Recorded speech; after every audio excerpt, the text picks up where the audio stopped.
Well, hello and welcome to Davidsbirdroom. It's now Friday, the 5th of March 21. So here we can see my native section in Davidsbirdroom. The Suskin cocks are in the cages, waiting on the hens coming in from the flights.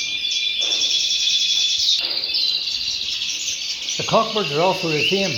As you can see, they're all here in their single cages, the empty cages beside them for the hens whenever they arrive. That'll be next week, so we'll bring them in out of the flight, get them all placed beside the cockbirds. Here you can see my red Isabel cockbirds. When I get the hens in next week, I'll get them all placed in their proper breeding cages. But for now, they're happy, healthy and fit. The hens indoor flight is now completely clean, painted and all tidied up. This will not be used until after the breeding season. So that's it now for Friday the 5th of March.